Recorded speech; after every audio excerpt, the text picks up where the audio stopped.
Hello everyone, welcome to NEET made easy. I hope so आपने इस chapter की पहली दोनों वीडियोस कंप्लीट कर ली होंगी और वो आपको अच्छे से समझ आ गई होंगी।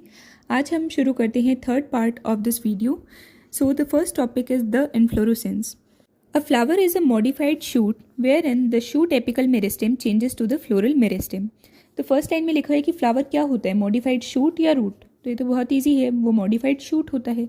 Next is the shoot apical meristem changes to the floral meristem. तो आपको उल्टा भी दिया जा सकता है कि फ्लोरल मेरिस्टेम चेंज होती है शूट में या शूट एपिकल मेरिस्टेम चेंजेस होती है फ्लोरल मेरिस्टेम में। तो हमें याद रखना है shoot apical meristem changes to the floral meristem. Next line is internodes don't elongate and the axis get condensed. Internodes जो हैं वो लंबी नहीं होती, जबकि जो एक्सेस होता है वो कंडेंस्ड हो जाता है। The apex produces different kinds of floral appendages laterally at successive nodes instead of leaves. जो apex है वो अलग अलग टाइप के फ्लोरल एपेंडेजेस को प्रोड्यूस करता है लेटरली। इस वर्ड पर आपको ध्यान देना है, instead of the leaves. Leaves नहीं बनाता वहाँ पर क्या बनने लग जाते हैं, flowers, floral appendages. Next line is when a shoot tip transforms into a flower it is always solitary. जब भी एक शूट टिप जो होगी वो ट्रांसफॉर्म होगी एक फ्लावर के अंदर, तो वो हमेशा सॉलिटेरी होगी। सॉलिटेरी मतलब अकेली, वहाँ पर सिर्फ हमें फ्लावर ही दिखाई देगा। The next line is the arrangement of flowers on the floral axis is termed as the inflorescence. तो आपको इन्फ्लोरेसेंस की डेफिनेशन पता होनी चाहिए। इसका मतलब क्या होता है, the arrangement of flowers on the floral axis, मतलब फ्लावर्स कैसे अरेंज हैं फ्लोरल एक्सिस पर, उसे हम इन्फ्लोरेसेंस बोलते हैं। Depending on whether the apex get developed into a flower or continues to grow, two major types of inflorescence are defined, that is racemose and cymose.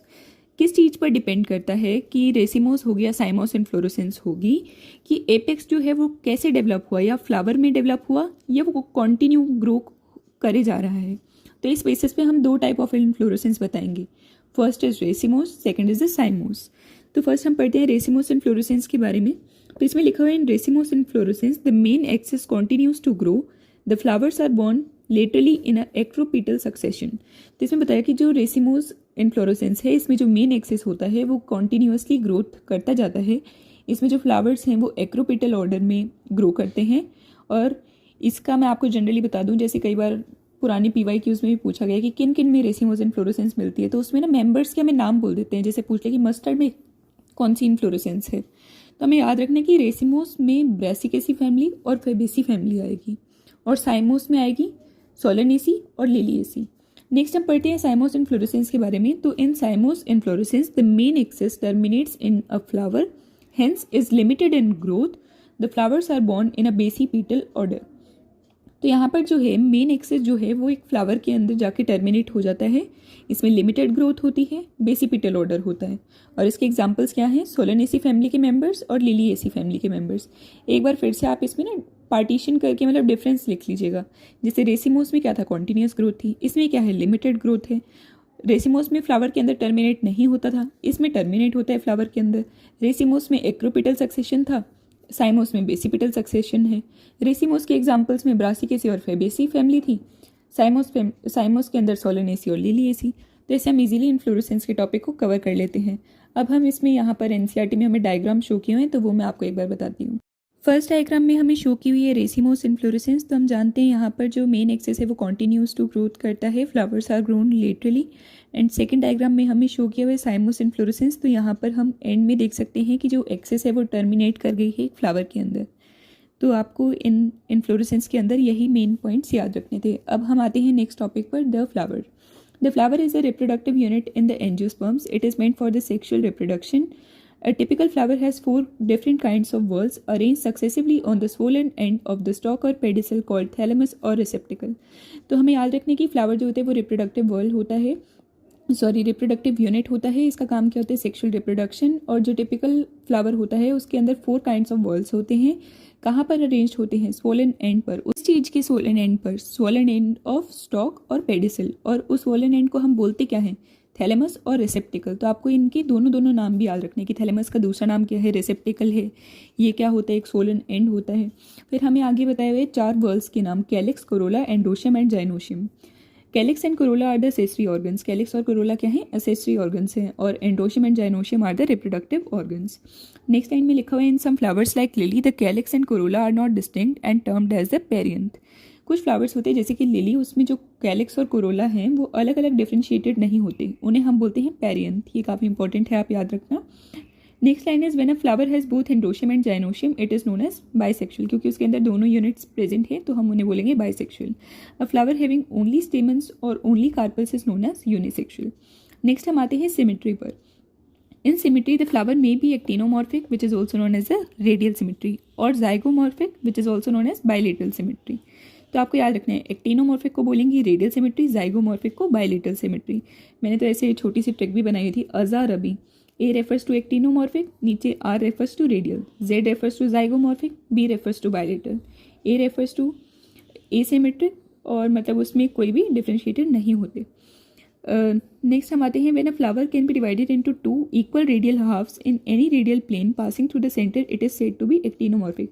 मतलब किसी भी प्लेन से हम उसे दो इक्वल हाफ्स में डिवाइड कर सकते हैं तो उसे बोलेंगे रेडियल सिमेट्री, और इसका दूसरा नाम हो जाएगा एक्टिनोमॉर्फिक। इसके एग्जाम्पल्स आपको याद रखने हैं, that are mustard, datura and chilli. When it can be divided into two similar halves only in one vertical plane, it is known as zygomorphic, which is also known as bilateral symmetry. इसके examples क्या हैं? Pea gulmohar, bean, cassia. इसे ऐसे याद रख लो, पीगू बी का। पीगू बी का किस में आएगा? जाइगोमॉर्फिक में। तो अपोजिट के अपने आप याद रह जाएंगे, जैसे ऑप्शंस में ना ऐसे क्वेश्चंस आते हैं मॉक टेस्ट में, तो उसमें हमें एक बॉक्स के अंदर ये सारे एग्जांपल्स लिख देंगे, तो उसमें से हमें बोलेंगे कि आइडेंटिफाई करो जाइगोमॉर्फिक कौन कौन से हैं। तो आपको एग्जाम्पल्स एक एक याद होना चाहिए, क्योंकि हमारा सब्जेक्टिव पेपर तो है नहीं, हम 2 एग्जाम्पल याद करेंगे और वो लिख देंगे। तो हमें एक एक एग्जाम्पल अच्छे से लिख लिख कर याद करना है। नेक्स्ट लाइन में आता है flower is asymmetric, that is irregular, if it cannot be divided into two similar halves by any vertical plane passing through its center, as in कहना, मतलब कि किसी भी प्लेन को अगर हम पास करेंगे तो वो डिवाइड नहीं होगा इक्वल हाफ्स में, तो इसे हम बोलते हैं asymmetric, that is irregular, और इसका एग्जाम्पल क्या है? कहना। नेक्स्ट हम आते हैं, अ फ्लावर में be trimerous, tetramerous, pentamerous when the floral appendages are in the multiple of 3, 4, 5 respectively. Flowers with bracts, reduced leaf found at the base of the pedicel are called bracteate and those without bracts are known as ebracteate. तो यहाँ पर जो हमें पहले ही बताया हुआ है कि ट्राइमेरस होते हैं, टेट्रामेरस होते हैं, पेंटामेरस होते हैं, इसका मतलब ये है कि जैसे कितने पेटल्स हैं, जैसे कि मान लो कितने टोटल फ्लोरल अपेंडेजेस दिए हैं, मतलब लीफ की मेनली पेटल्स की बात होती है। अगर 3 के मल्टीपल्स में तो ट्राइमेरस, 4 के मल्टीपल में टेट्रामेरस, 5 के मल्टीपल्स में है पेंटामेरस। नेक्स्ट लाइन में था कि फ्लावर्स विद ब्रैक्ट्स, ब्रैक्ट्स क्या होते हैं? याद रखना है, रिड्यूस लीफ, मिलते कहाँ पे हैं? बेस ऑफ पेडिसल पे। तो जिनमें ब्रैक्ट्स होंगे उन्हें हम क्या बोलेंगे? ब्रैक्टिएट। जिनमें नहीं होंगे उन्हें क्या बोलेंगे? ई ब्रैक्टिएट। एक और चीज़ आपको याद रखनी है, जैसे कि PYQs में पूछा गया था कि हमें कुछ भी एग्जाम्पल दे देंगे, जैसे बीन दे दिया तो हमें पूछा जाएगा कि ये टेट्रामेरस है, पेंटामेरस है, ट्राइमेरस है। ये वैसे NCERT में मेंशन नहीं है, मे बी पुरानी NCERT में मेंशन होता हो, तो फिर भी आप एक बार नोट कर लो क्योंकि PYQ में क्वेश्चन है। तो टेट्रामेरस जो है उसके अंदर ब्रासिकेसी फैमिली के मेंबर्स आएंगे, पेंटामेरस में फेबेसी एंड सोलेनेसी, ट्राइमेरस में Liliaceae. Next is based on the position of calyx, corolla and androecium in respect to the ovary on the thalamus, the flowers are described as hypogynous, perigynous and epigynous. तो जो position है calyx की, Corolla की, androecium की, ovary के respect में thalamus के ऊपर, तो उसके बेसिस पे हम फ्लावर को डिफाइन करते हैं into hypogynous, perigynous and epigynous. First is hypogynous. In the hypogynous flowers the gynoecium occupies the highest position while the other parts are situated below it. The ovary in such flowers is said to be superior. For example, mustard, china rose and brinjal. तो मैं first बताया hypogynous flower, इसके अंदर क्या होता है, जो जाइनोशियम होता है वो सबसे ज़्यादा हाईएस्ट पोजीशन पर सिचुएटेड होता है और जो बाकी पार्ट्स होते हैं वो जाइनोशियम के नीचे सिचुएटेड होते हैं।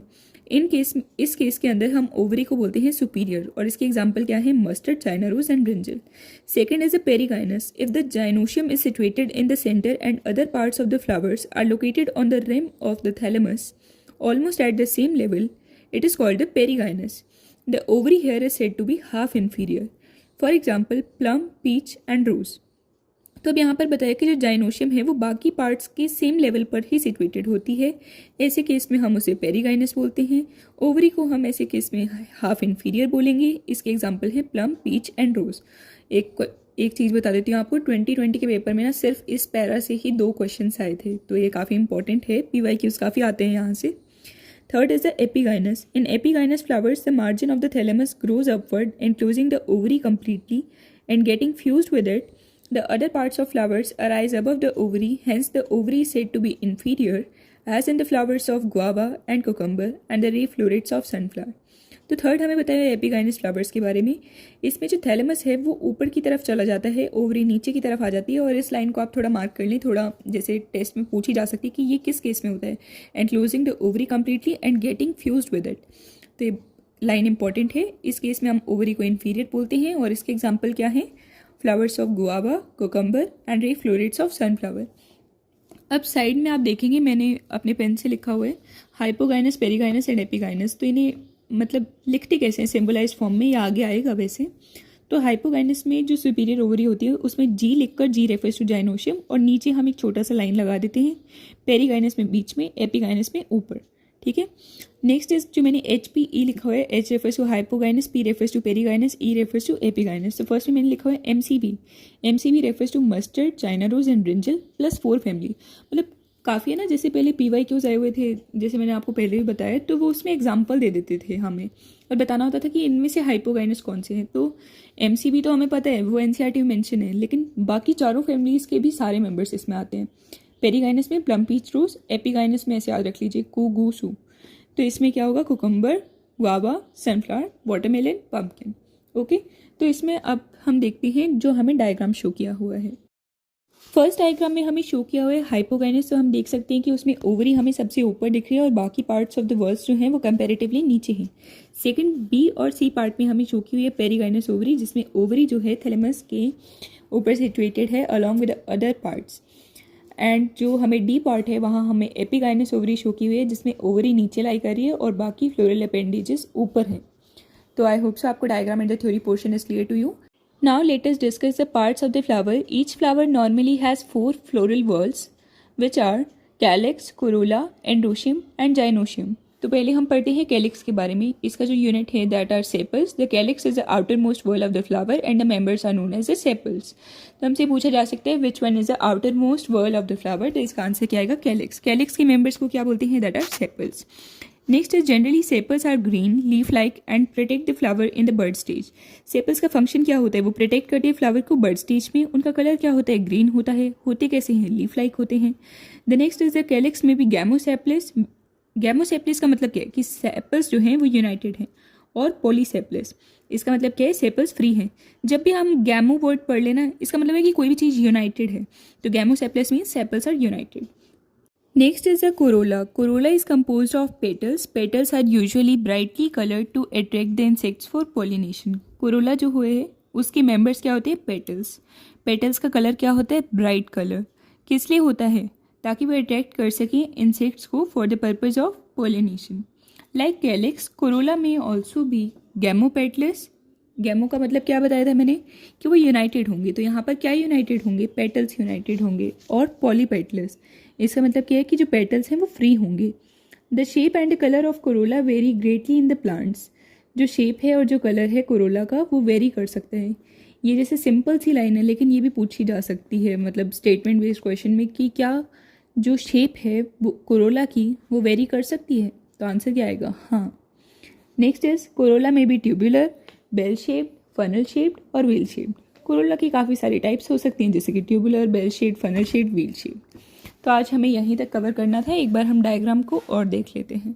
डायग्राम में आपको लेबलिंग्स पर ध्यान देना है मेनली। जैसे जो फर्स्ट फ्लावर हमें शो किया है वहाँ पर हमें एंड्रोशियम शो किया हुआ है, gynoecium, then corolla, then calyx, then pedicel, है ना। फिर नेक्स्ट हमें उन्हें सेपरेट कर कर दिखाया है कि कैलिक्स कौन सा है, कोरोला कौन सा है, एंड्रोशियम कौन सा है, जाइनोशियम कौन सा है। तो एक बार आप इसे देख लेंगे, ईजी है ये, कोई ज़्यादा मुश्किल नहीं है। 3rd 4th क्लास में भी हमारे पार्ट्स ऑफ फ्लावर आता था, तो उसी टाइप से है ये। तो आई होप से आपको आज की वीडियो क्लियर होगी। कोई भी डाउट्स हो तो आप पूछ सकते हैं। Next we have covered 50% of this chapter. 3 videos और में ये इजीली कवर हो जाएगा चैप्टर हमारा वेडनेसडे तक। I hope so you are liking this series. Thank you so much.